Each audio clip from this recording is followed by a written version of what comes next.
All right. What's happening, everybody? Welcome back to another coffee Q&A live stream. Your daily dose of coffee Q&A here on the Onocoffee channel. I'm your host, and if you're just joining us for the very first time, we do this live stream about coffee or something about coffee. Most Monday through Fridays, 10 a.m. Eastern time. So glad to have you. Questions, comments, put them in the comments here. Watching the replay, questions there. Right? Yeah, you know how to deal. You know how to deal. So what's going on? It is December 2nd. Second day of December, almost the end of the year.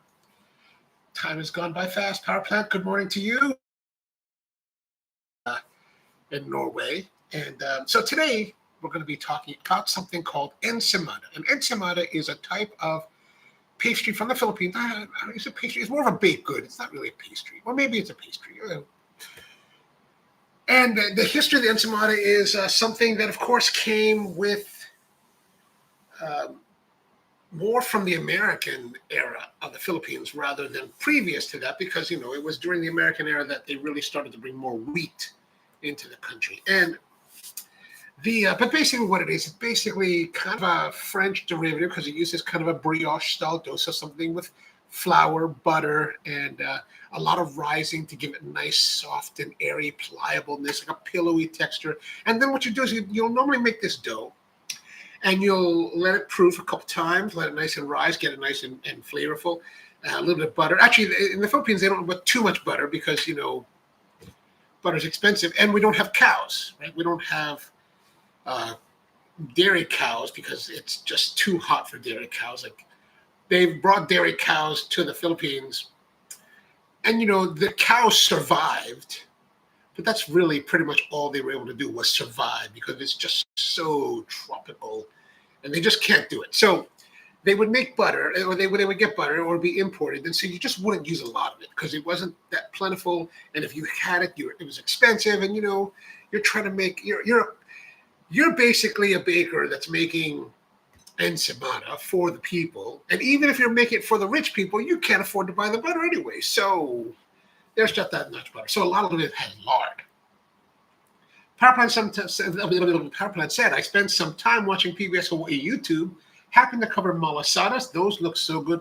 Malasadas are very good. You know, my dirty secret of being someone that lived in Hawaii for many years is that I'm not a fan of malasadas. Right? I'm just not a fan. Like, I get it. I know it's really good. Malasadas are something that is Portuguese in origin and wildly popular in Hawaii. And there's a place called Leonard's. Everybody loves Leonard's. Leonard's is on Kapahulu Avenue and people love to go there. They're always like, oh, Leonard's. And I you know, go there every once in a while. And, you know, but to me, it's the texture, right? Like the typical malasada has a very chewy, springy, like dense texture, which I just never really grooved with. Just never did. Now, in more recent times, like in the last 10 years, 15 years or so, one of the other bakeries in Hawaii called Kamehameha Bakery I think they're over by Liliha Street. And I haven't been there, but my cousin goes there a lot because he loves it. They have something called the the poi malasada. It's purple. That's why I said ube. But poi malasada, and actually that texture is really nice. Like, I don't like it when it's too. I'm trying to think about what would the typical malasada. I just don't like the density. I want light. I want fluffy. I want chewy, but not chew, like not like heavy resistive kind of chewing. You know what I'm saying? Anyway, but if you get to Hawaii, you should definitely try it. I much prefer American donuts. You know, I like or beignets. Give me beignets. I'm very big much into beignets because I like that lighter, airy texture. All right, so this ensaymada. What you do is once you have your dough already prepared and it's already proofed, you roll it out again, and then like a cinnamon roll, you roll it, but you don't put anything in between. You just roll it, right? Because you just want that spiral pattern. And then you can slice it, and then you bake. And then after you bake it, then you coat it with butter, sugar, cheese. Now, there's a particular type of cheese that they use in the Philippines that it's really hard to get here, closer to an Edam-style cheese. But we don't really get that too often here. So it's difficult to get. So instead here in the United States, most people will use like a cheddar, like a shredded cheddar. And that's what we're going to use today. So we got all the ingredients. What you need to get is we need to get some butter here. I've got the Kerrygold, and then I've got the cheese, and then I've got the sugar. This is like the trinity of stuff for your ensaymada, right? This is it. This is it. This is the.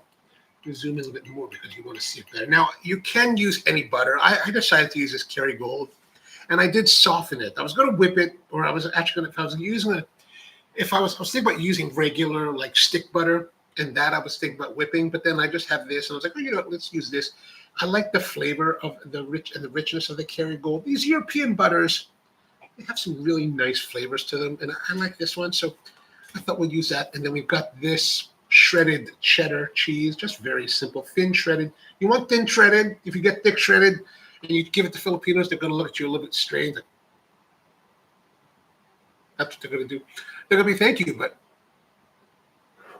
And then just regular granulated cane sugar is all you need. So these are like the triumvirate of your needs for ensaymada. Now, the problem with making the dough is that it takes time. And I don't really want to make dough. Like sometimes you just don't feel like making dough, and that's what this is about. This is not about making it traditional. This is about making it down and dirty. We're going to make it down and dirty. And so now this story of the whole process of doing this actually took way longer than it would have taken had I just made the dough myself. But then I'd have to expend the effort, and I just didn't feel like I had other things to do, like making wooden coasters was a big thing for me this other day. But so on Friday, I stopped by the bakery, which is Simon's Bakery here in Cockeysville, Maryland, and old school bakery. And I like their donuts, so I stopped by and I was like, I got some donuts for my road trip, and I was like, hey, can I order some donuts for Tuesday? Now they make the cinnamon roll donut, right? Where they do that, they raise the dough, they roll it out, they spread it with cinnamon sugar, and then they roll and then slice and then fry it. And I was like, could you make me 6 donuts that are rolled but no cinnamon sugar? And they were like, I don't know if we can do that. I was like, okay, I'm not here to argue with you about it. So I was like, just give me the donut that you're using for the filling, right? You know how they have filled donuts? You make this dough. Here, I'll show you. Misa shoyu. Powerplant says they have quite a few malasada places in Japan, but I have no reference for the real taste and texture. So the real taste and texture, it should be kind of darkish brown. Like if you look up on Google, Leonard's malasadas, those are like the classic. When people talk about malasadas from Hawaii, that's what they mean. That's kind of what they have in mind. So think of it like a darker texture, not too thick a crust, right? Like when it's fried, they're not frying it so hard that it like fills a crust, but the texture is very dense and very chewy.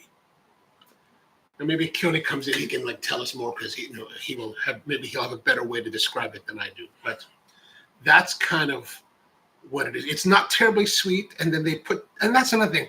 They use granulated sugar, and I don't like that. Like it gets all like over you and like all like any of that stuff. But I think if you find a real popular place in Japan that does malasadas, I would be fairly reasonably confident that those people are doing a very good job at it. There's something about the Japanese when they interpret other baked goods, they tend to do a very good job at it. So I would give it a try. I mean, if you like it, I think you'll find it to be very nice. All right, so here's our donuts. So I got a box of 6 donuts, and as you know, there's no dough nut, right? There's just this big blob of dough that has been deep fried. So you can always tell the deep fried because it has this lighter ring here. So basically they put it in, fry. After it turns brown, you turn it over and fry, and then you're done. Now, one thing you could also do is like, I did put this in the air fryer, in the convection, what we call a convection oven, for a few minutes, like maybe 2 minutes at 400 degrees. And here's another thing you can tell by if it's really properly done. A proper donut, like fried donut, not baked donuts. Good God, donuts are not baked.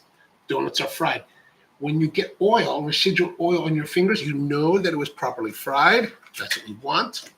And these are the type of donuts, I think I've got a paper towel, that are, they don't have a hole, right? Because these are the type of donuts that they don't have a hole, but they are whole. Because what you're going to do is you're going to inject filling into them. Like these are meant to have like cream fillings or chocolate fillings or custard fillings. And you can just take like a pastry bag and shove the nozzle. You can poke a hole, right? You can poke a hole with it, right? Poke a hole and then shove it in there and then squeeze and then just force it in. Although you might be better if you just kind of push the knife in and just kind of did like an opening thing, right? Or if you're like a bigger production house, you've got this machine that you have this big funnel. Like imagine the funnel for the mazza, right? Filled with filling, cream, jelly, whatever you want. And it all falls into this like tube base. And the tube base has this huge syringe shooting out of it, and this huge needle shooting out of it. And what you do is that you take that, and sometimes they're foot operated, right? So you can sit there and you take it, and you take your donut and you shove it in the needle, hit the button, it fills, and the next one. It's kind of awesome. Like I always wanted to have one, but it's one of those things that's like, why would I buy that? Because I don't make donuts, but that'd be kind of awesome. For the one time in like 20 years I would make donuts, I'd be like, this is awesome. That's my psychosis. Proplan says they also covered a Maui bakery called Stillwell's, but it kind of looked basic, and they used margarine and everything. And a lot of people use margarine because it's cheaper. It's cheaper, it's easier. Plus, you get a different result with margarine. I don't really like to use margarine. I like to use the butter. But, you know, that's the thing. Hawaii, everything in Hawaii is expensive, right? Everything. Like, when I was there in the early 2000s, like I remember telling my mom, you know, it cost me $5 for a box of cereal and $5 for a gallon of milk. And that's what we pay today. Now, here, and it's like, wow, you know, 25. So we were paying that much in 25, 30 years ago. I was like, man, crazy. Have you tried Turkish ice cream? It is quite different to our French American style ice cream. I don't like it, but we'll eat it when I'm with someone who wants to try it. I mean, you know, trying to eat Turkish ice cream when you're in Istanbul can be quite a challenging experience because the guy wants to do that whole like, and what he's talking about, if I'm thinking of the right product, is that when you go to Turkey, to Istanbul, I've only been to Istanbul, and you go to their ice cream joint, they put I can't remember what they put in, but it's a gum type of additive that they put in the ice cream mix, so it actually stretches and springs. So it's really kind of an interesting product. It tastes all right. I mean, the ones that I had, I thought tasted really good. I mean, I'm not like, I didn't like it enough. I didn't love it enough. And I'm like, I gotta find it. Turkish Delight, that I do like. But a very specific Turkish Delight, very specific. We'll get into that. Later this week.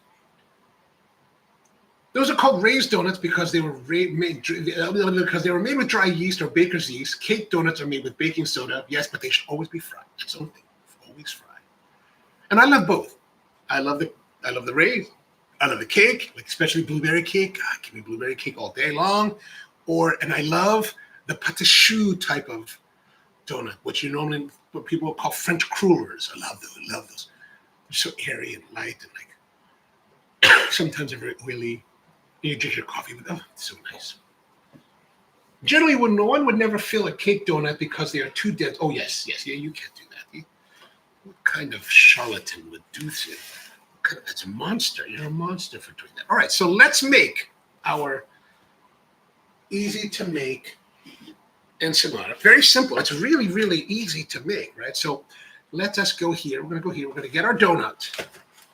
I'm going to grab this. We're going to grab this nicer. That has a dent in it. I'll give that to my dad. All right, so we've got our donut. It's ready to go. It's a little bit warm. Then we're just going to take our butter. And as you can see, I did soften it. I hit it for 20 seconds in the microwave. And we're going to liberally coat. I like to liberally coat my ensaymadas. Now, this is basically, if you were to like make your own brioche dough and bake it, and you were to make your ensaymada at home, this is exactly, you do exactly the same thing. There's no difference now from making ensaymada otherwise, other than the fact of how did we get here. So now we've got there, zoom in a little bit more. And then we're going to put some sugar. This is just regular granulated sugar. And the sugar sticks because of the... Once that's there, then we're going to take some of our shredded cheese.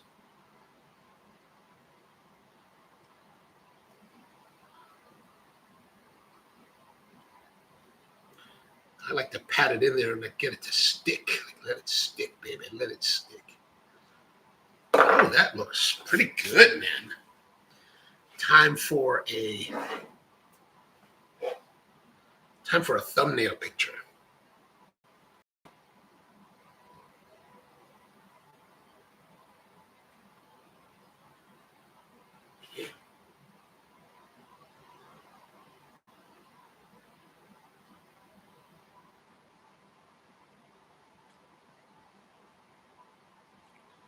Okay, there it is. There it is. Now, before we can't just eat this like an animal without some kind of beverage. Right? We need to have our coffee. So we're gonna make some coffee. And why did that go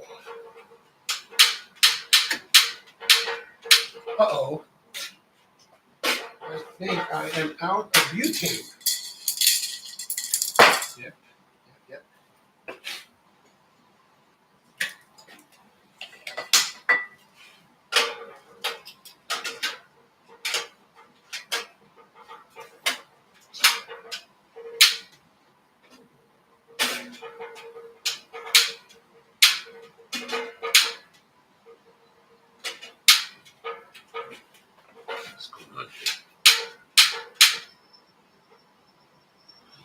Okay, got our butane. So we're going to the butane, and we're going to make some coffee.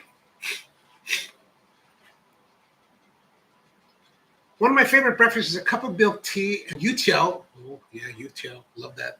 A fresh UTL is a thing of beauty and should be treasured. What I thought was kind of, I liked, and I thought was kind of strange was when they took the UTL,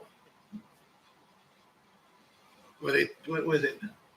They took the UTL and they put Xiaobing, right? I was like, and that's when I was in Taipei. I was like, well, that's my breakfast.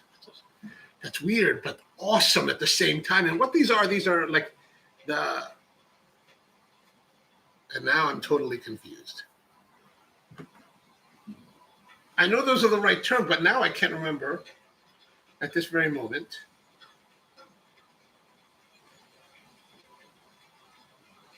Oh, yes. So the Xiaobing is a bread that they cook on a plancha, on a hot plate, griddle. And it's a flat bread. It's a flat, like flaky, multi-layer bread, and they typically will put like sesame seeds on it, and they bake it. Like they cook it fresh. Right? It's awesome. And then you can get that with like stuffing. Like you can put like eggs and sausage or whatever you want. But then they put the UTL, which is the long, like fried dough crullers, kind of like imagine like a long pâté choux. It's kind of like that. And they put that in it. And I was like, what? That's craziness. Like I thought that was too much, but I was like, yeah, that's craziness. I gotta eat it. That and some lightly sweet soy milk. Oh, that is nice. That's a nice breakfast. That's a nice breakfast. Power Plant's asking, Kent, do you have smack chips in Norway? I believe they're Swedish. And they were cracking egg with dry, crispy bits, UTL cut up. Oh, that sounds good too. With the shredded scallions and hoisin sauce. All right, so while our coffee or water is getting ready, we're going to go over here to the coffee and prepare our espresso.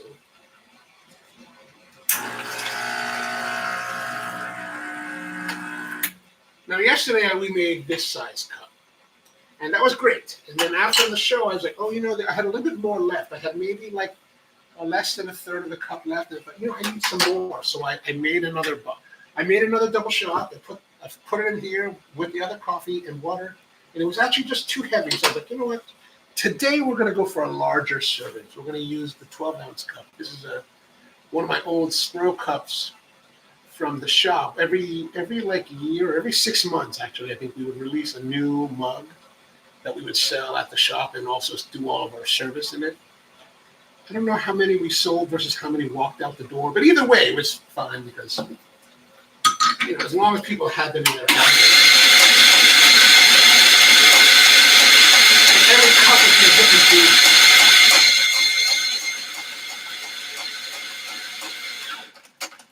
Now, this case, this is where we start that. So it's a little bit moundy on that side, a little bit of valley there. So we're just going to go around and push it around. And I feel like that's too much. So I'm going to go get rid of a little bit of it. Maybe got rid of too much of it, but whatever. Now I'm using the C note or C plus temper. But always Ridge Barber. I like the Ridge Barber tempers. Partially because I've been using them for so long, but also because I just don't find that the newer tempers or any other temper that I tend to try has as nice a tactile feel and inherent quality to them. Okay, so with that ready, let's get our water ready.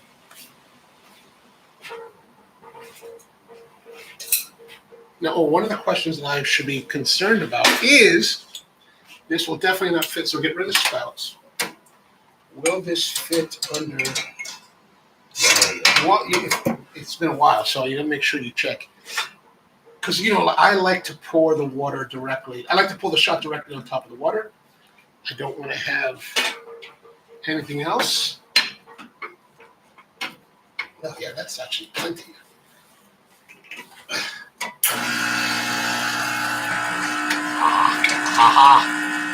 Might be a little bit of tilting to get it out, but that shot is looking kind of nice. See how the crema is floating on top? That's really what I like to see. I like to see the crema floating. Oh, that's done.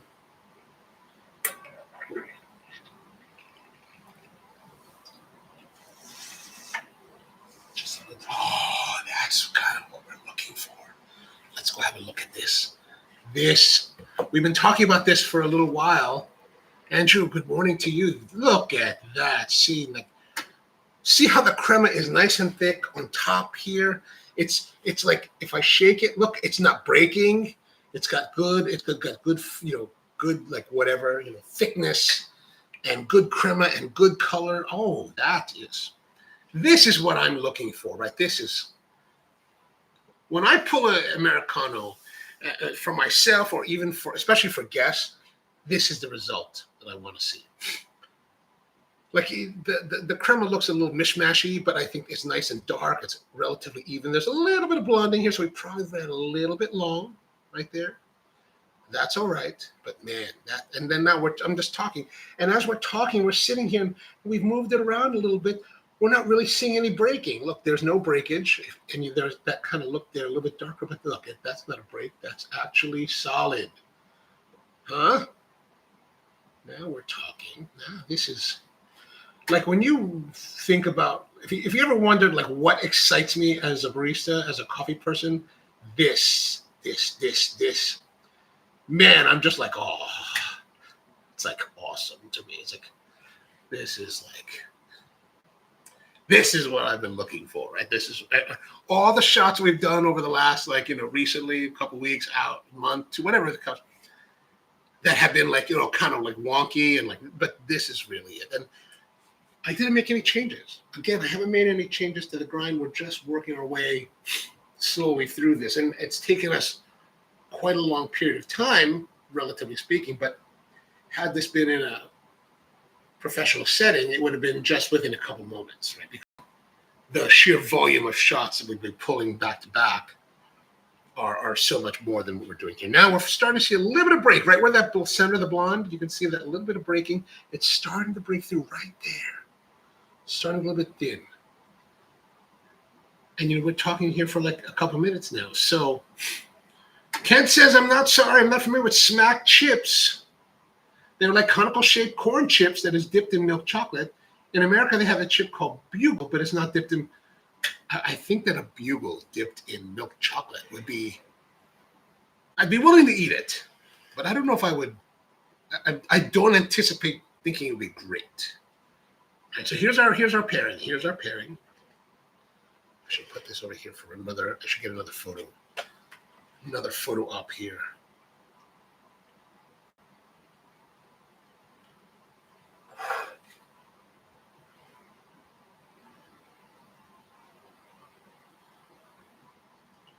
Okay, now let's have a taste. Like, look at that. That looks. See, that's a pretty donut, man. Good.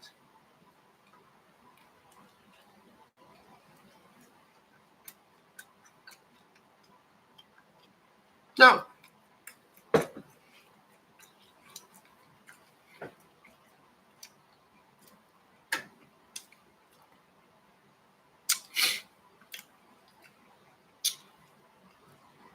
okay, it's a pretty donut. It's a pretty looking piece.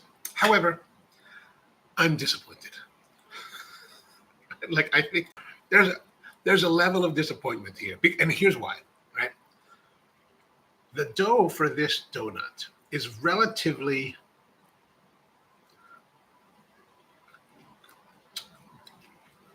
there's a very light sweetness to it, almost like no sweetness. And that's where the it's kind of more savory. But that's where the ensaymada really shines, is that when you get the brioche dough that's been sweetened with sugar, that just makes everything. So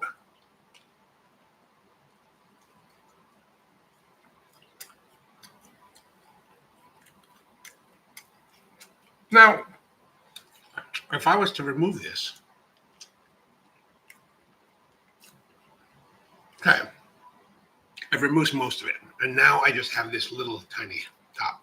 So what I'm trying to do is to change the ratio of bread to sweetened, sugary, cheesy butteriness.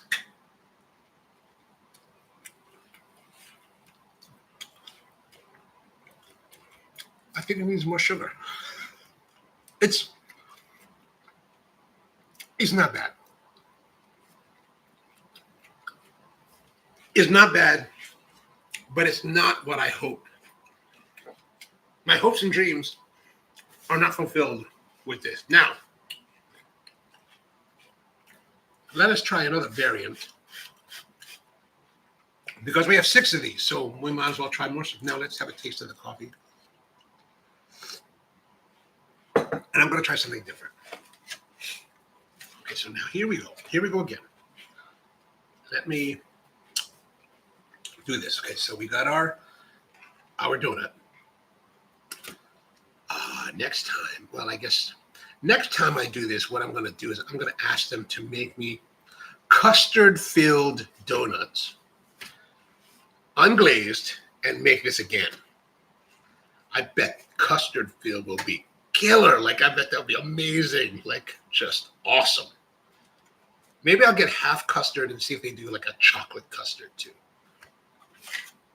Okay, so we need, and what I'm going to do this time, I'm going to put more sugar. Like, I don't think I put enough sugar. And actually, I'm going to put a lot of sugar because we need to offset the non-sweetness of the dough. I want to reuse my cheese. Don't waste your cheese.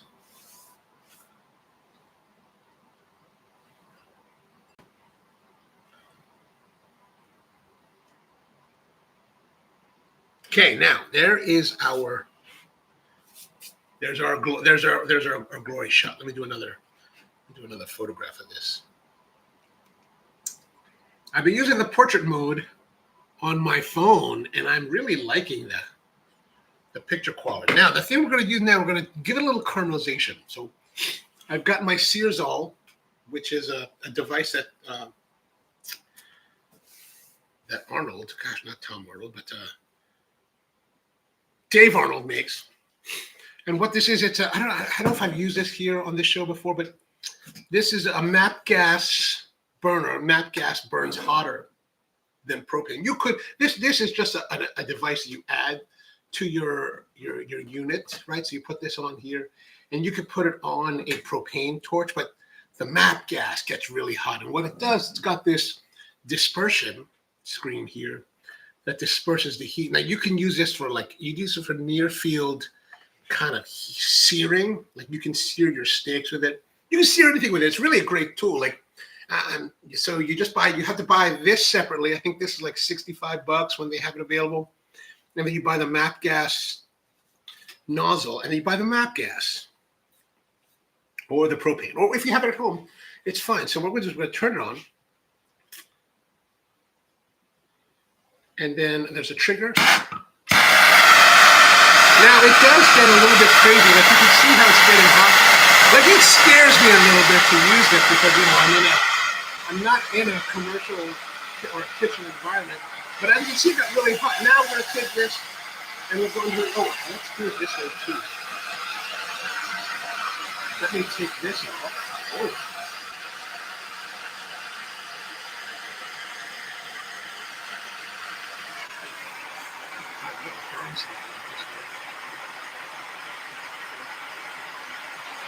Okay, let's stop for just 1 second. I have to be careful of the camera. The camera is like right there.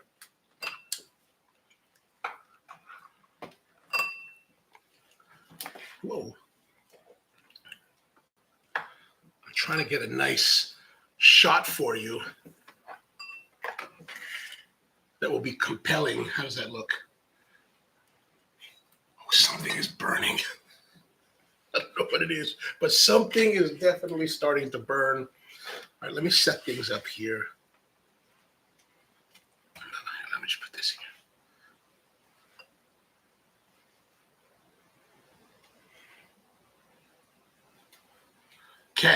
Okay, now let's do it.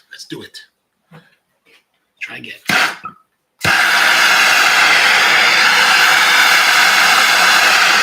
right, now I got another camera here. Look at that. Oh. So we're gonna hit it. And just hold it there until it melts.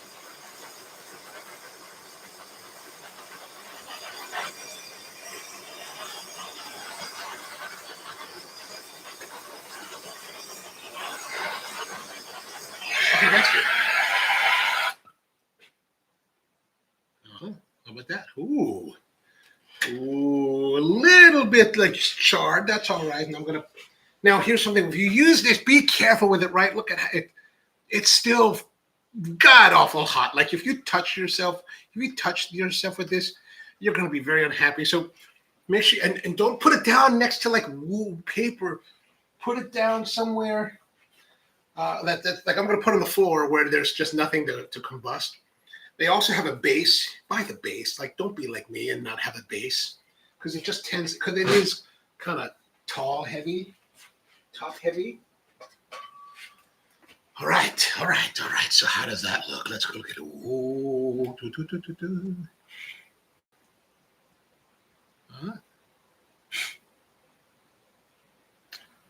Power plant says, good thing wood cutting boards are not combustible. It's fine.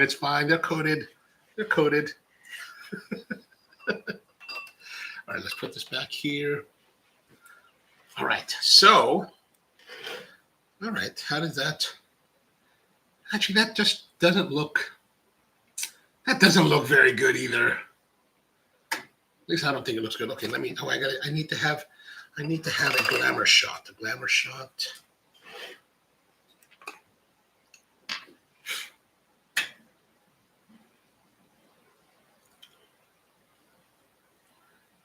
Ensaymada brulee, we'll call this one. Power plant says, I really want a spinzall, but I literally have no use for it. I don't know what that means. I mean, if you want one, why not get one? They're not. I mean, they're not crazy expensive. Yeah, get one. It's good. It's good fun because sometimes you can do this. Friends come over. You're like, hey, let me sear some meat. Let me sear some fish. Let me sear some chicken. Hell, let me sear the hot dog. Right. All right. So let's try this. Now, I'm not expecting tremendous. Now there is a little bit of. Just notice there's a little bit of crystallization of the sugar. I don't know if that's going to do anything, but I did put more sugar, so there is more sweetness on the top of the palate as I'm biting through. It's a little bit better. But it's still missing the sweetness of the in the dough, right? And the ratio of the dough to the top is still too much. It's still too much. I would not say this is a success. I think this is a step in the right direction. We will need to look for more options.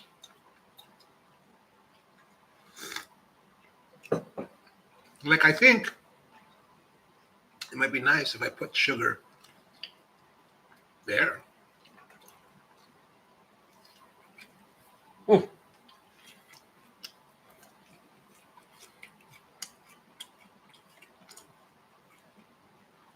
Yeah, we can't get around the whole.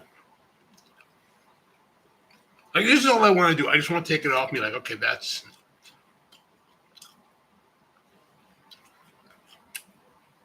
See, that's a better ratio. Like, if the donut was half of that, half its normal size, it'd be great.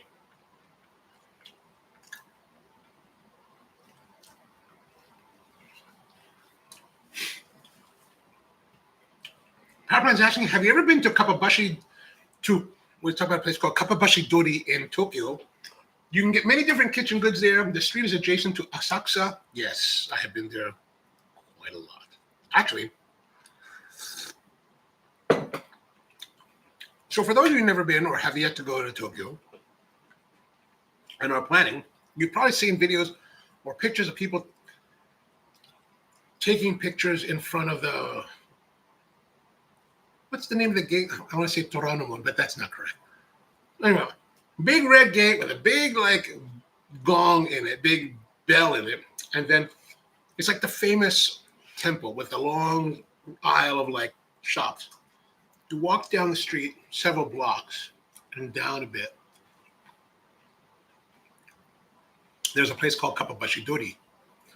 And it's what they call Kitchen Street. And so there's all kinds of like kitchenware, kitchen goods, and mostly commercial, right? But they do have some shops that are kind of geared to the home enthusiasts, or especially the tourists that are visiting Japan and want to buy Japanese knives.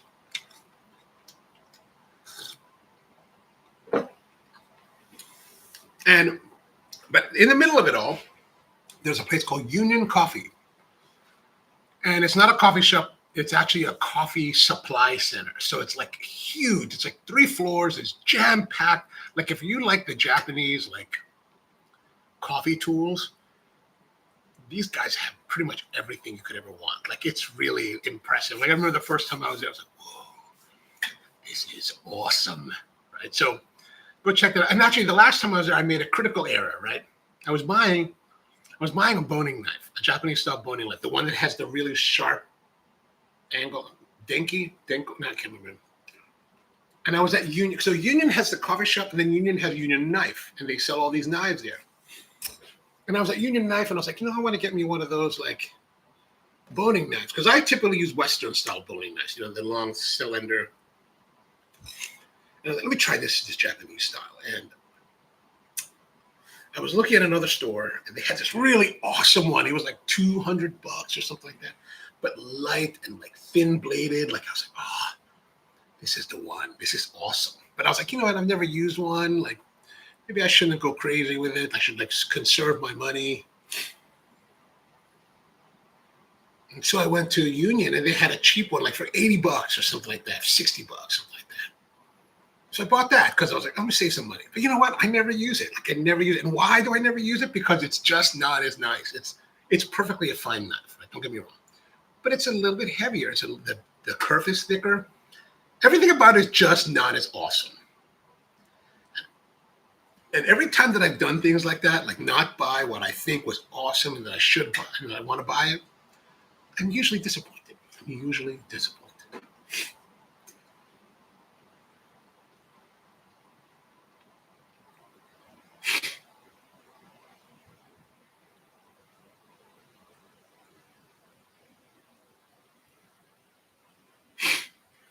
Power says Spinzall was a different product Dave made with his partner. The Spinzall, man, I see that's the one that I wanted to buy. Like I was gonna buy one, like when Dave announced, like must have been like 6 months ago. He was like, "We got another run." And I was like, "Oh yeah," because it was before the tariff started, so maybe it's been a year now. But he was like, "We got another run," and I was like, "Oh," but it's $1,000. I was like, $1,000. Like I didn't have the new cafe open, so I was like, "Oh, I have no real reason to like spend that money." It's like, oh, but that Spinzall would be awesome. And I do want to go up to New York to go visit his new. And I don't know, maybe he's closed it by now. I haven't listened to his podcast very often over the last like 6 months, but he opened that bar like earlier this year, and I was like, man, I want to go check that out. Andrew says, you remind me of the Seinfeld muffin top episode. You know, I never really watched Seinfeld. See, here's my deficiency. I never watch Seinfeld very often, like maybe once in a while. Like I've seen a few Seinfeld episodes, but what I have never really seen at all is Friends. Like I never watched Friends when it came out. I was like, I just wasn't into it. And actually, I'm in a little bit of a conundrum because my friends, one of my friend groups wants to have a Friends Christmas party, Friends themed Christmas party. So they have this. There's an article somewhere on the internet that's like, these are the foods that remind us of Friends, and they're like, choose one of these and bring it as a potluck. And I'm looking at it, and I gotta be honest with you, man. I'm looking at these foods, and I'm horrified. I'm just like, oh my God, like what are? And you know, my friends they're in this whole group chat, so they're all like, I'm bringing this, I'm gonna bring this, and I'm gonna bring this, and I'm like, do I even want to go? Like, I don't know if I want to go anymore. Like, good God, man. Like, you know, I like it when like we have groups of friends and they're like, let's do a potluck, let's do a dinner, or let's sit down, let's make a meal. And they're actually excellent cooks. Like they know, like some of my friends are like awesome. Well, some of them are professionals, but it's like, and then you go to one where it's like, whatever's on this friends list. There's a list in this article. I'm just like,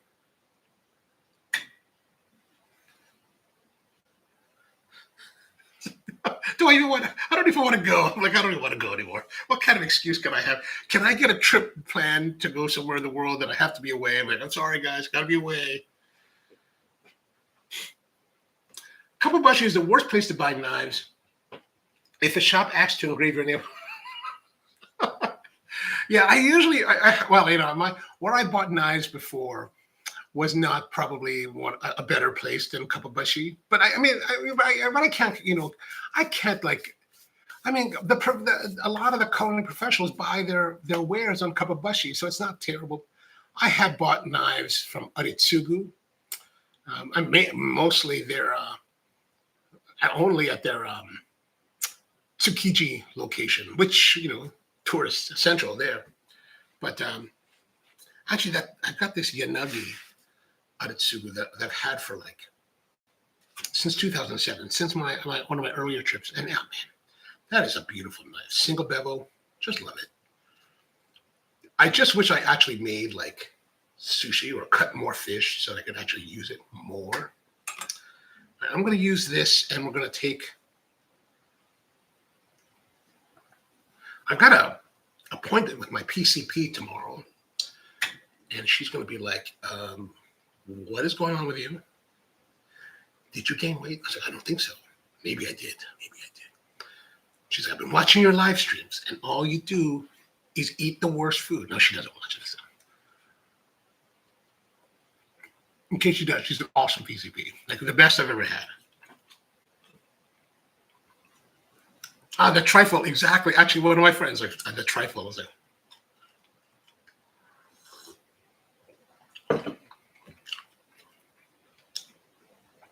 the one that has a really, so power asking what kind of boning knife, the one that has a really sharp, like a wedge shape.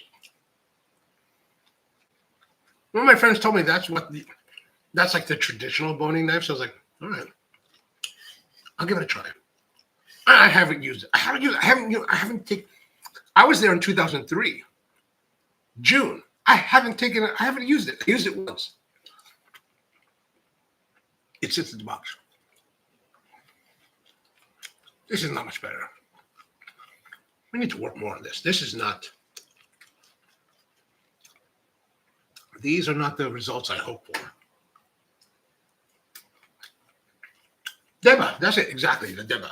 Thank you. And remember being on the D, but here's the thing, I haven't used it much, so it's like, I can't remember. Honestly, I think I don't use it so much because I'm so much more familiar with using and therefore more comfortable using the Western style boning knives that I just haven't taken the time to like actually use it and practice with it.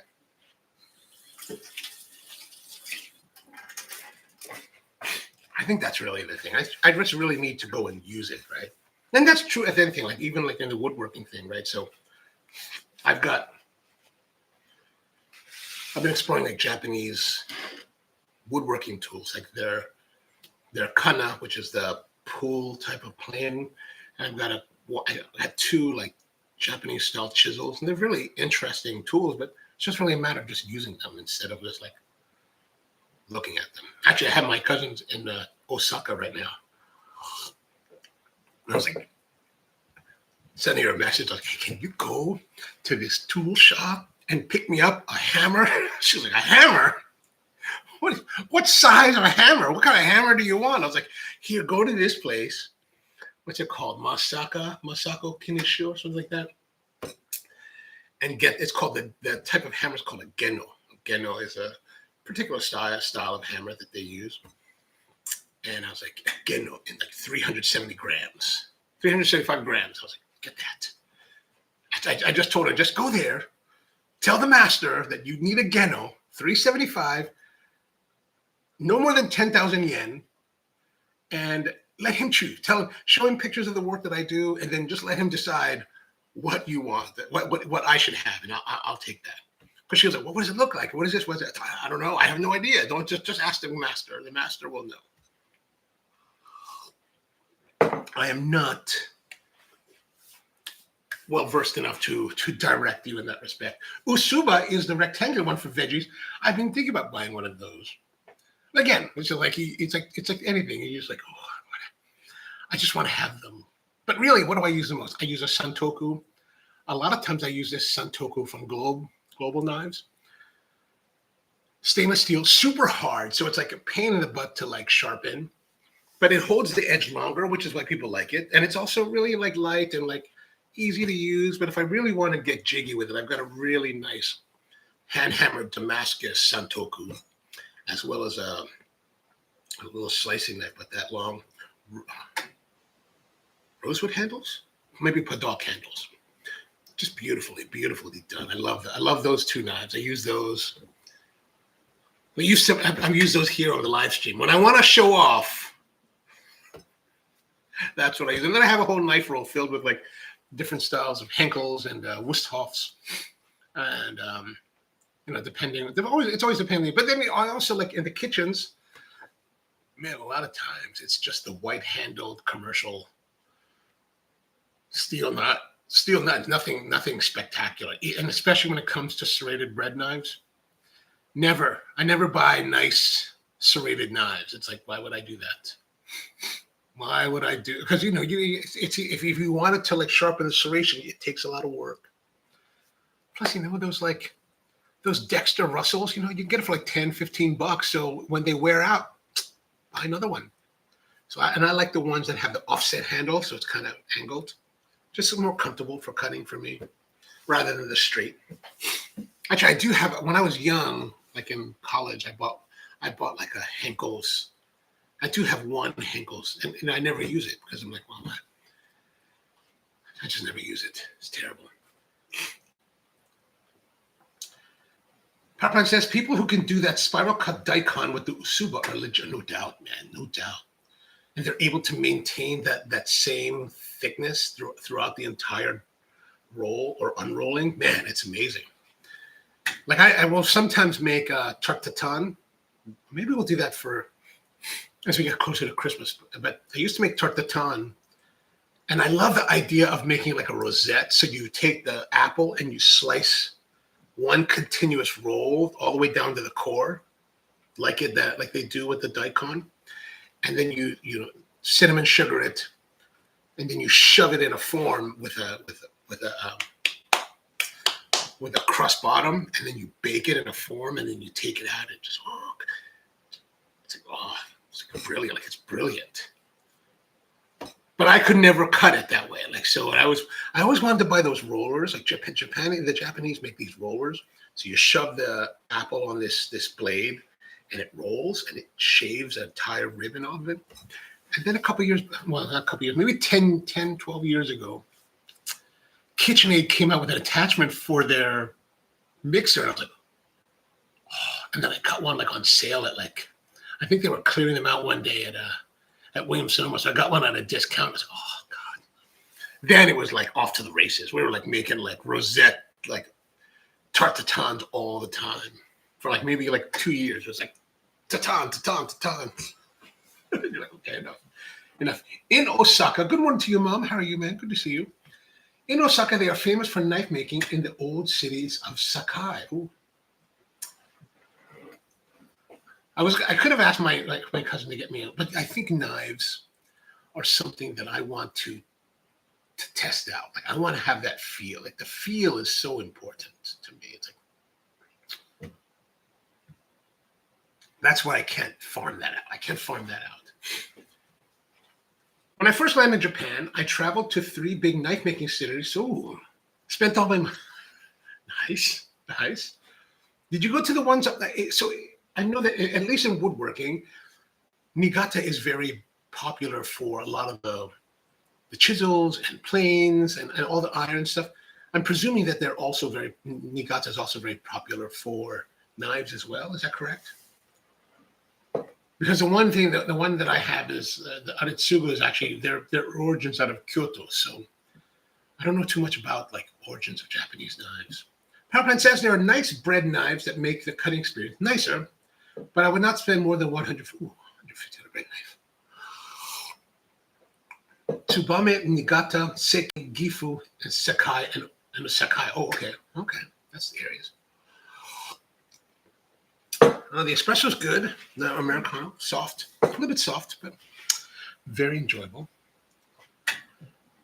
All right, so let's have a look at the chrome. I mean, the chrome of the donut, this cross section, it's a raised donut. A little bit of the cakey side, but nice. I kind of, I normally don't never say this, but like for some reason, well, and because I would taste it, I do kind of wish now that this dough was a little bit sweeter. Like if they increased the sweetness by like 10% or the sugar,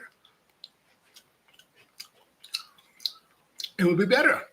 Well, at least for this application. I think next time we're going to try with a filling. I think the jelly filling will be too much. Or we could do, I was going to say cream filling, like a Boston cream filling, but maybe we could do ube cream like this. But sometimes I think now in modern times that ube, which is the Philippine yam, wildly popular. I feel like when you have Filipino stuff, ube this, ube that, it's like maybe it's too on the nose. It's like, okay, all right, give it a rest. We have a whole like world of cuisine and you can choose something else. PowerPlan says there are more modern cities that use powdered steels like HAP40. I have some that barely ever need to be sharpened. Oh, wow. I don't have any knives like that except for that global. Actually, what I really need to do is sit down and like sharpen them all again. I've got a whole selection of the the stones, everything from like 100 all the way up to 12,000. But just to get the time to sit there and do it all would be, that's the hard part, is to make that time. The only problem with the powdered steels are that they are so hard they become brittle. That is the problem. That's the interesting thing with like the Japanese like woodworking tools, like the chisels and the plane irons, which was interesting because this guy Pan is his last name, Wilbur Pan, who's actually a Chinese guy, but really kind of an expert on Japanese woodworking tools. He really had a great way of describing it. Like, what is the difference between these Japanese chisels and plane irons versus like Western of the same type? Because, you know, there's all this talk about like how the Japanese blacksmiths, what they do is they will laminate hard steel and soft steel together, because like you said, probably like it has that, when you get really hard steel, but if you have really soft steel, it loses the edge quickly. So you got to have a balance here. So I think the soft steel is on the bottom and it's laminated hard on top. Is that right? Maybe it's reversed. Anyway, I'm still learning about this, but basically the idea is that allows you to have good edges, but also resilience for the steel. And the difference between Western chisels that don't do the lamination, they do one like O1A or whatever type of steel. And he described it well. It's post-industrial revolution versus pre-industrial revolution, right? When you have post-industrial revolution, you have all of these new alloys and all these new high-tech steels. So they kind of combine properties in the I guess it's called an alloy, in the composition of the steel to get that balance. Whereas the pre-industrial revolution, they're laminating them. That's the stuff that's interesting. Paige says, I had amazing ube ice cream at Little Man Ice Cream in Denver. Ooh, that sounds great. I think I've said this before, but the interesting thing is that as ube has exploded in the culinary world and demand has skyrocketed, ube production in the Philippines has fallen. Like, it doesn't make sense. Like, why is it there? Like, there's tremendous demand for ube, but there's no demand, or the consumption of ube tuber has fallen. I was reading an article in the Philippines earlier this year, and I was like, what is going on with that? Because, you know, it's all artificially flavored. It's like, come on, man. Come on, man. Paraplan says, I have some natural stones that cost them. You know, I've never used natural stones. I only use the pressed stones. That's all I've had access to. That's all I've ever bought. There is a place here in New York City called Korean that I go to when I'm in the city. I love to look at their stuff. And I know the Arkansas guys have like whetstones, or like they have their own Arkansas stones. I'm always curious, but I've never used them. I would like to. With traditional sword making techniques, they would draw mud over the edge and several perpendicular lines, which would help the sword absorb the shock. Oh, interesting. You can still get kitchen knives made with traditional sword techniques, but they cost about $6,000 to $1,000. If you get but if it's an awesome knife, is that too much to pay? Well, I don't think so. I mean, how much we pay for like it's coffee equipment, right? Yeah. All right. Well, I guess that's gonna be it for today. There was our test of Ensaymada donuts, which was not. It was an interesting exploration, one that could lead to future results that are promising. But today, not a winner yet. Not a winner yet. I would say not a winner yet. All right. So back again tomorrow with more of the coffee Q&A. I think tomorrow we're doing Turkish delights. I think. I don't remember, but hope you have all. Thank you, Mom. Hope you have a wonderful day out there or evening. And I'm back again tomorrow with another episode of the Coffee Q&A. So hope you have a great one, and see you next time.